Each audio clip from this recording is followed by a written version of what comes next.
Level 1. The street collector. You're the guy with the duffel bag. That's your job. You drive a beat-up Honda. You wear basketball shorts and a hoodie that's seen better days. Nothing about you says professional criminal enterprise. That's the point. Every Tuesday and Friday, you make the rounds. 7 businesses in your territory. A cell phone repair shop, a taqueria, a used car lot, a nail salon, a money transfer service, a botanica, a smoke shop. The owners don't ask questions. They just hand you plastic shopping bags filled with cash. Ones, fives, tens, 20s. The actual retail revenue mixed with something else. Bulk cash from street-level drug sales, handed to these businesses the day before by other runners you'll never meet. You count nothing. That's not your role. You just collect and drive. 37 minutes across town to a parking garage. Level 3, northwest corner. You put the bags in the trunk of a silver Camry that's always there. Keys in the wheel well. You take the empty trunk from yesterday's Camry. You drive home. The whole operation takes 90 minutes. You make $800 cash every week. No taxes, no paperwork, no last names. If you get pulled over, you're just a guy with shopping bags. If the cops search your car and find $60,000 in mixed bills, you say you don't know how it got there. The car's borrowed. Your cousin's girlfriend's. You were just moving some stuff for a friend. They arrest you. You make bail in 6 hours. The charges disappear in 3 months. The cartel's lawyer handles everything. You never testify. You never cooperate. You go back to your Tuesday, Friday route. Some of the street collectors get robbed. Some get arrested and actually do time. Some skim and disappear. The organization doesn't care. You're replaceable. The route continues. The bags keep moving. Level 2. The business. You own the taqueria now. You didn't plan this. You were a cook. Good with carne asada. Then one day your cousin's friend asked if you wanted to make real money. Not cooking money. Real money. You said yes before you understood what yes meant. Now your restaurant does $50,000 a month in reported revenue. That's what the tax return says. That's what the bank sees. In reality, maybe you do $20,000 in actual food sales. The other 30 is cartel cash, funneled through your register as fake transactions. You ring up phantom orders all day long. Table 7 had 3 asada plates and 4 horchatas. Except Table 7 doesn't exist. The POS system doesn't know that. The receipt printer doesn't know that. The IRS doesn't know that. You pay taxes on all 50,000. That's crucial. The cartel gives you the extra 30 in cash. You report it. You pay the income tax, the business tax, the payroll tax. The government gets its cut. In return, that 30,000 is now legitimate United States currency with a paper trail. Clean. Spendable. Depositable. Some business fronts are completely fake. A consulting company that never consults. A construction firm that never builds. An import-export office that never ships. But those are easier to spot. A restaurant with customers and Yelp reviews and health inspections? That's camouflage. The real transactions hide inside the fake ones. The health inspector doesn't care about your revenue numbers. The food critic doesn't see your spreadsheets. And the local bank is just happy you're depositing regularly. You make about $6,000 a month on top of your legitimate income. Not enough to live rich. Enough to stop worrying. You buy a used Escalade. Your kids get braces. Your wife stops asking where the money comes from because she already knows and she's decided not to know. You think about getting out. Sometimes. Then you remember what happened to the guy who ran the smoke shop before you. He retired. 3 months later, his house burned down while he was inside it. Electrical fire, they said. You stop thinking about getting out. Level 3. The money service. You run a money transfer operation. One of those little storefronts with Western Union and MoneyGram signs in the window. People send money to Guadalajara, to Culiacan, to Guatemala City. Totally legal. Regulated by FinCEN, you have a license. You file currency transaction reports for anything over 10,000. You follow every rule, except you also operate an unlicensed parallel system. A customer comes in, wants to send 8,000 to Sinaloa. You process it through official channels. Then his cousin comes in an hour later. Different ID sends 7,000 to the same city. Then his friend. 6,000. None of them break the 10,000 reporting threshold. Structuring, smurfing, breaking large amounts into smaller transactions to avoid detection. It's illegal, it's also your primary business model, but that's just one piece. The real operation is the peso exchange. Someone in California needs to get 500,000 in cartel cash to Mexico without physically moving it across the border. That's where you come in. You take the 500,000 in Los Angeles. You charge 3%, $15,000 fee. Then you coordinate with your partner network in Mexico. They deliver the equivalent in pesos to the cartel's people in Guadalajara. The money never crosses the border. No planes, no tunnels, no cars with hidden compartments. Just information exchanged, balances settled. The Hawala system, older than banks, faster than wire transfers, invisible to anyone outside the network. You keep meticulous records, 2 sets, one for the government showing your license transfers, one for yourself showing the real volume. The real books stay in your head. No ledgers, no spreadsheets, memory only. Numbers you rehearse while driving, while showering, while lying awake at 3 in the morning wondering when the knock on the door comes. You clear about 40,000 a month. You don't live like it. You drive a 10-year-old Accord. You rent an apartment in a building that's seen better days. The only thing you splurge on is your daughter's education. Private school, SAT tutors, college prep. You want her far away from this. You want her to become a lawyer or a doctor. Someone legitimate, someone clean. The irony isn't lost on you. You're paying for her future with money that destroys other people's futures. You've made peace with that. Mostly. Level 4. The trade-based scheme. You're an import-export specialist now. You move goods between countries, electronics, textiles, auto parts. Perfectly legal commerce. Except the invoices lie. You buy cheap flat-screen TVs in Shenzhen. 40-inch models cost you $200 each. You create an invoice that says they cost $800. You import a container. 500 units. The invoice shows 400,000 in value. The actual cost was 100,000. That extra 300,000? That's cartel money being injected into the supply chain as inflated purchase price. You sell the TVs in Los Angeles for 300 each. Retail outlets, discount stores.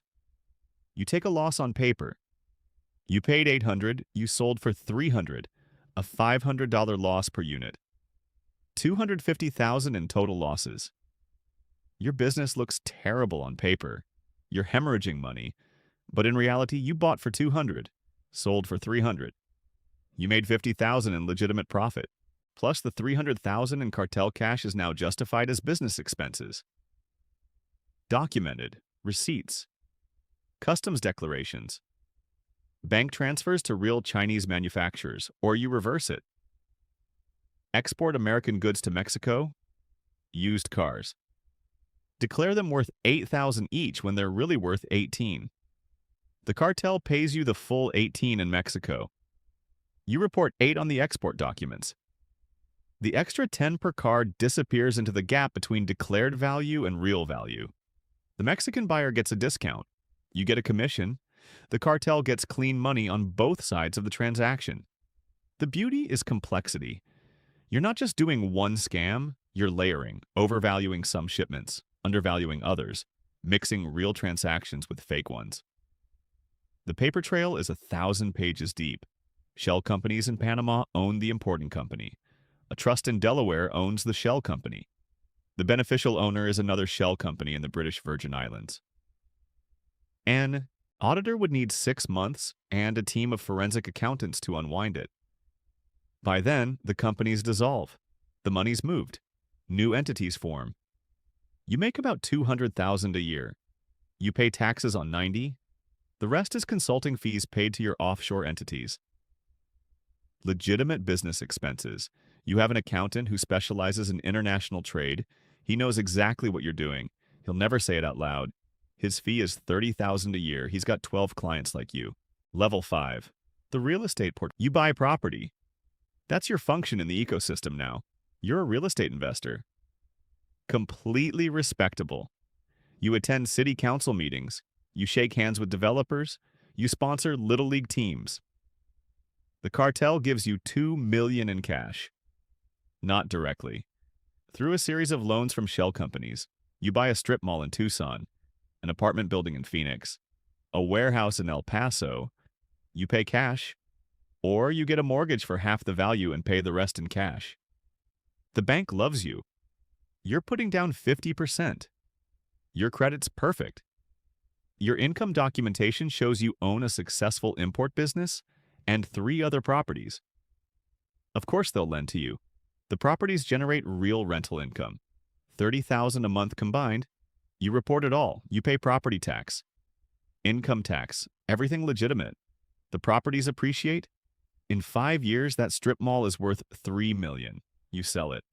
The capital gain is taxed. You pay it. The $2 million in cartel cash is now $2 million in clean, documented, IRS-approved capital, plus $1 million in legitimate appreciation.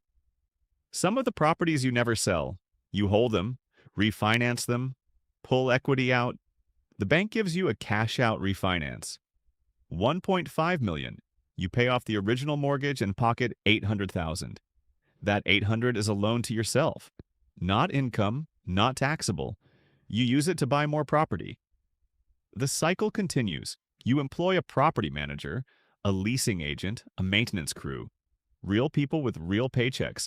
The businesses look completely legitimate because they are completely legitimate. The only thing that's dirty is the initial capital, and that's buried 6 transactions deep, hidden under layers of loans and corporate entities and title transfers. You live well now, not flashy, just comfortable. A house in a gated community, not the biggest house. Your kids go to good schools, not the best schools. You drive a Lexus, not a Maserati. Everything calibrated to look like success, but not suspicious success. Your neighbors think you're boring. That's exactly right. Level 6, the casino wash. You walk into the casino with $100,000 in cartel cash. Mostly hundreds, some 50s.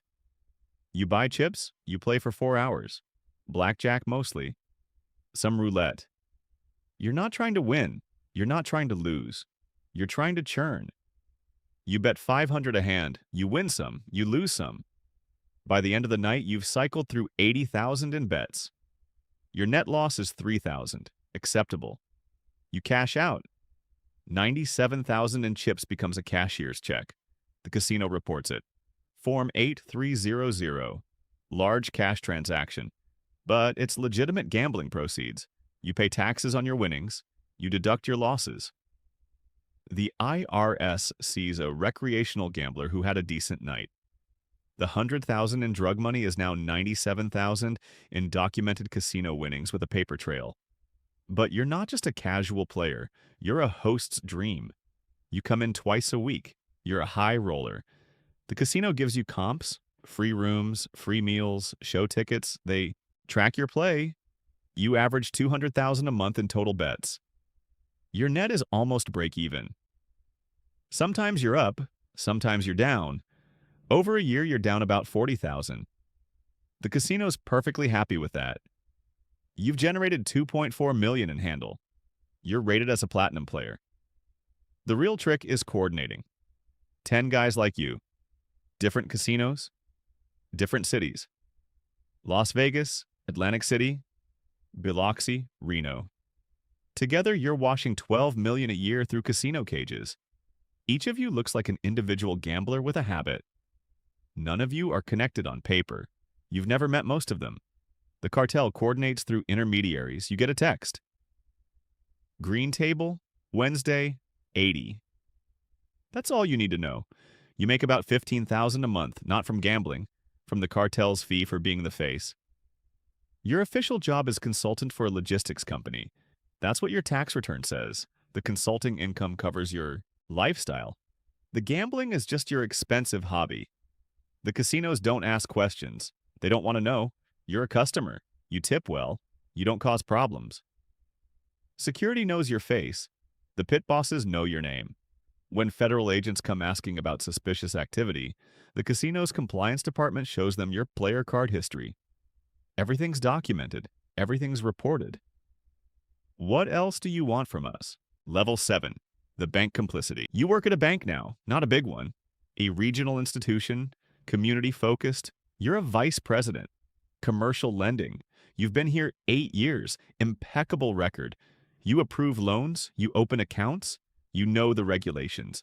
Bank Secrecy Act, know your customer requirements. Suspicious activity reports.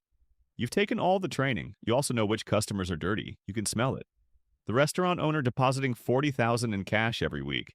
The import-export company with transactions that don't quite make sense. The real estate investor who always pays cash. You know, your compliance officer knows. Your branch manager knows. Nobody says anything because these are your best customers. They maintain high balances. They never bounce checks. They pay loan interest on time. The restaurant owner has $400,000 on deposit. That's $400,000 your bank can lend out at 5%. That's $20,000 a year in interest income for the institution. Multiply that by 30 dirty customers. Your branch is the most profitable in the region. You get a quarterly bonus based on branch performance. Last year it was $45,000. This year it's tracking towards 60. You don't ask where the money comes from. That's not your job. Your job is verifying identity documents and checking credit scores and making sure loan applications are complete. Everything else is somebody else's problem. When a transaction looks suspicious, you're supposed to file a SAR. Suspicious Activity Report. You file them occasionally. The mom and pop store that suddenly deposited $70,000 in cash. You filed on that. It looks good. It shows the bank is vigilant. But the restaurant owner depositing $40,000 every week for 3 years, you've never filed on him. It's not sudden. It's not unusual for him. It's his pattern. That's your reasoning. It holds up. Barely. The federal regulators come every 18 months. They review files. They spot check reports. They interview staff. You tell them about your robust compliance culture. You show them your training certificates. You walk them through your SAR decision tree. They nod. They take notes. They leave. The bank gets a satisfactory rating. Everyone's happy. You make $120,000 a year. Legitimate salary, legitimate bonus. You don't take bribes, you don't need to. The system rewards you for not looking too close, for being helpful, for being accommodating, for treating your best customers well. You sleep fine. You tell yourself you're just a banker. You're not responsible for where money comes from. You're just the infrastructure. That's what you tell yourself. Level 8, the professional network. You're a lawyer. Corporate law, business formation, asset protection. You've got an office in a nice building downtown. Degrees from good schools on the wall. You charge $400 an hour. Everything you do is legal. Technically. A client comes to you, wants to set up a series of LLCs. You do it. Delaware, Wyoming, Nevada. States with strong privacy protections. Minimal disclosure requirements. The LLCs own each other. Company A owns Company B. Company B owns Company C. Company C owns the real estate. The beneficial owner is a trust in the Cook Islands. The trust protector is another company in Nevis. You file all the right paperwork. You register with all the right authorities. It's a legal structure. Complicated, but legal. You don't ask what the LLCs are for. That's not your job. Your job is corporate formation, asset protection, tax optimization. The client says they're concerned about liability, about privacy, about lawsuit protection. That's reasonable. Lots of legitimate business owners want that. You provide the service. You work with an accountant. He handles the tax returns. You work with a wealth manager. He handles the investments. You work with a real estate attorney. She handles the property transactions. Nobody sees the whole picture. You each see your piece. The structure's so complex that even if someone wanted to investigate, they'd need subpoenas for 4 different jurisdictions and cooperation from 3 countries. That takes years, if it happens at all. You make $600,000 a year. Your clients pay well, they're loyal. They refer their friends. You've built a practice around international business structures and high net worth individuals. That's how you describe it. It sounds respectable. It is respectable. Most of your clients are legitimate, some of them aren't. You don't dig too deep into which is which. Your partner is an accountant who specializes in international tax law. Together, you've created structures for 40 different client groups, billions in assets under management, hundreds of entities. Some of them are holding companies for tech entrepreneurs. Some are family trusts for old money dynasties. Some are cartel fronts. They all get the same service, the same hourly rate, the same level of confidentiality. You've never been charged with a crime. You've never been disciplined by the bar. You attend charity galas. You donate to political campaigns. You're a respected member of the business community. When the raids happen at the taqueria and the money services business and the casino, your clients get arrested. You get a subpoena. You provide the documents requested. You assert attorney-client privilege on the communications. Most of it holds up. You're never named as a co-conspirator. You're just the lawyer. You did your job. Level 9. The institution. You're legitimate now. Completely. You run a private equity fund. 2 billion under management. Investors from 6 countries. You buy companies, you restructure them, you sell them for profit. Everything's legal, everything's documented, everything's audited by a Big 4 accounting firm. Some of your capital comes from dirty sources, you don't know which, that's the point.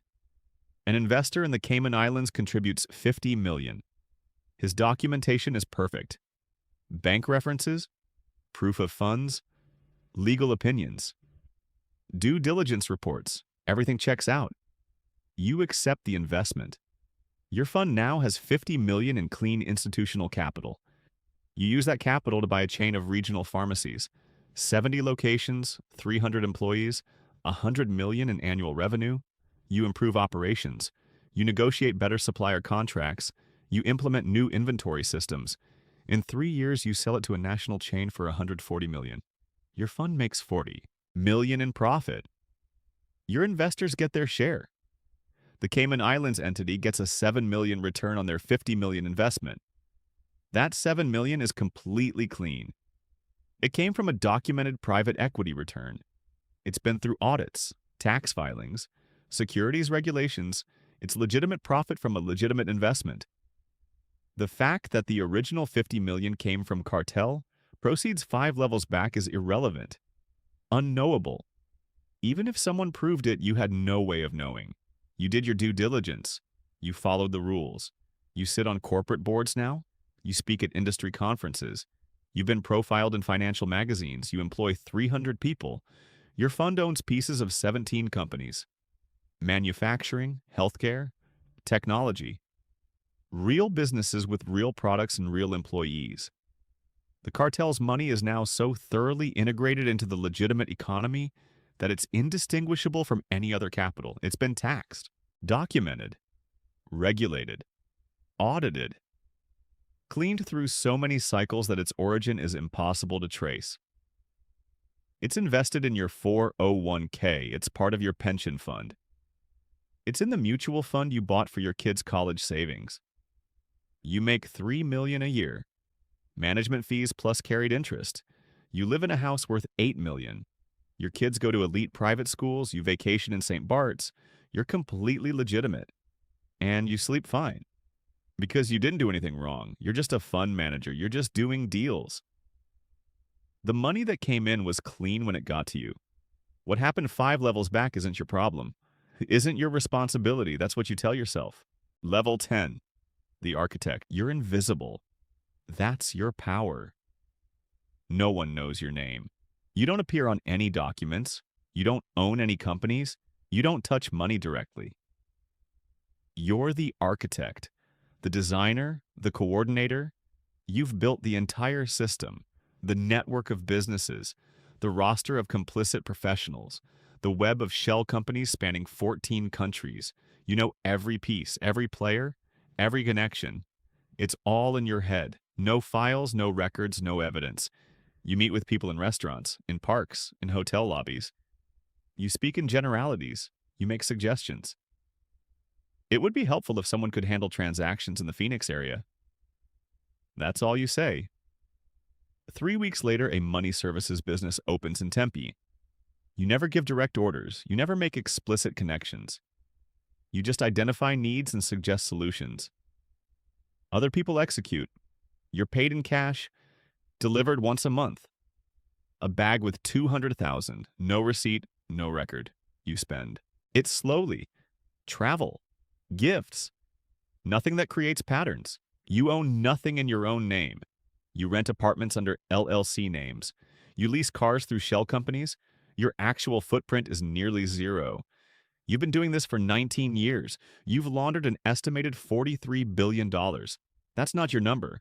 That's the DEA's estimate from a briefing you saw through a source in federal law enforcement. You thought it was low. You've been investigated 7 times. They've never gotten close. 3 people have cooperated and given your description. The descriptions don't match. That's because you look different every time. Different weight, different hair, different clothes, different accent. You're a ghost. You've never been photographed by law enforcement. Never been recorded. Never been physically surveilled for more than 6 hours before you disappeared. The stress is extraordinary. You don't sleep well. You can't maintain relationships. Everyone in your life is a potential liability. You trust no one. Not completely. You've seen what happens when people know too much. The bodies in the desert. The cars at the bottom of lakes. You know you're probably next eventually. This job doesn't have a retirement plan. It has a shallow grave or a federal supermax. You're 47 years old. You have about 19 million in various accounts and assets around the world. Enough to disappear if you wanted to. But you don't want to. This is all you know. This is what you're good at. And the organizations still need you. As long as they need you, you're valuable. When you stop being valuable, you're dead. You think about stopping. Every day. Then you remember the rush of building something this sophisticated, this invisible, this successful. $43 billion moved through the international financial system without detection. That's art. That's genius. That's legacy. Even if no one ever knows your name. Somewhere in a convenience store at 2 in the morning, a new guy stands behind the counter. His first week. Fluorescent lights hum overhead. The place smells like burnt coffee and disinfectant. Cash flows. Not just from energy drinks and lottery tickets. Real money. Someone else's money. And he has no idea what he's looking at. But he will. Level by level. Dollar by dollar. Until he's the one everyone looks at but nobody sees. The cycle repeats. It always does.